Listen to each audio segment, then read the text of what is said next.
And now I would like to introduce our co-salutatorian, Caroline Geithner.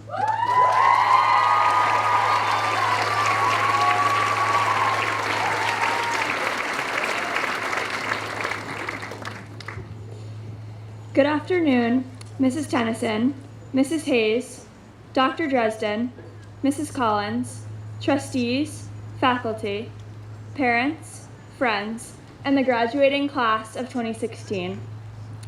As you have surely noticed as you scan the graduation program, there are 4 student speakers this afternoon. With compassion for you, the audience, and because of my fear of public speaking, I asked if I could deliver my speech by text message. Unfortunately for both of us, that request was denied. Most of our class has been together for the 4 years of high school. 17 of us are lifers, having entered Sacred Heart in pre-K, kindergarten, or first grade. We have shared the same learning experiences and lived through the usual dramas that arise in a class of 75 women, or really, girls becoming women. We are a coalition of many achievements, if just as many failures and mistakes. Despite the different talents, passions, and vulnerabilities we possess as individuals, we are a bold and cohesive unit, one characterized by an unwavering spirit and the desire to present a unified front. True, there are times when this spirit was not always appreciated, as we scurried about campus in forbidden college sweatshirts, Ugg boots, and sweatpants. But this benign rebellion also had its merits, indicating that we were becoming more independent and ready to move on to the next phase of our lives. As most of you realize, I'm standing here today because of my grade point average, my GPA. But this is only one measure of success, and perhaps not even a worthy one. Journalist David Brooks recently wrote a column in the New York Times called "Putting Grit in Its Place." In it, he infers that the GPA encourages students to be risk-averse, giving their teachers what they want. He notes that many high school students are being consumed by this mentality, one that rewards those who can answer other people's questions instead of asking their own. As I read this article, I realized with some degree of panic that I could identify with the person Brooks was describing. Throughout my 8 years at Sacred Heart, it is true that I have cared greatly about grades and how others have evaluated my performance.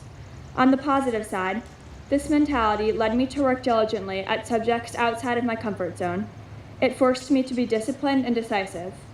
But negatively, it has been limiting and arbitrary, putting, as Brooks describes it, a tether on passionate interests. Living this way is simply listening to what society expects of us, not pursuing what we love.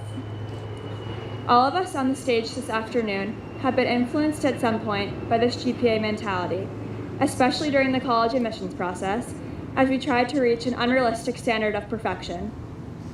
Yet we are not just decimal numbers on a resume or bullet points on a college application. Fortunately for us, as students here, success is not measured solely by a GPA. Sacred Heart focuses, rather, on educating the whole person. We have learned that success comes in the form of completing an art portfolio, producing an entirely student-run play, or beating GA on the athletic field. Yet, we've also learned that success doesn't necessarily mean victory. Rather, it is the awareness that you have stretched yourself in some way, regardless of the outcome. So yes, we've been drilled with the importance of stellar grades our entire high school career. But I've learned so much from my classmates and my teachers that is not included in a GPA. They have taught me that passion without compassion is meaningless, that excelling outside of the classroom is just as important as doing so in the classroom, and that maintaining a sense of humor is really all you can do in the midst of senior fall. Regardless of how we define success, there must be a common thread in attaining it. Research psychologist Angela Duckworth, author of the New York Times bestseller Grit, claims that it is not simply talent that guarantees success, but a unique combination of passion and perseverance that she calls grit. It is effort rather than genius that determines where we end up in the long run. For as much as talent counts, effort counts twice. She notes that people with grit are resilient and determined, able to trudge through long stretches of difficulty to attain their goals. Of course, gritty people also want to be happy, which is why they know in a very deep way what will bring them joy. As our years at Sacred Heart have more than proved, the 75 graduates being honored today are a gritty group. We questioned the existence of a table in Mr. Martone's freshman year theology class and tried to escape the terrors of the freshman locker room. We survived Dr. Baptista's meticulous annotated bibliography and lengthy research paper.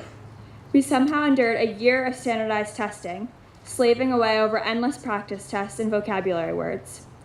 Many of us have even memorized the artist, title, and date of 250 art history images over the year. And finally, we lived through stressful sessions in the college guidance room, waiting for the day our portraits would hang on the bulletin board with our official college recorded underneath. This made years of lugging our 25-pound backpacks up the hill from the parking lot all worthwhile. As we, the class of 2016, head off in many different directions, I am confident that the values instilled in us at Sacred Heart will sustain and empower us in our future endeavors.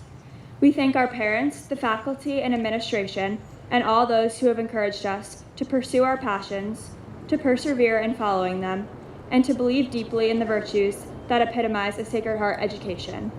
We go forth into the world with grace, gratitude, and grit. Thank you.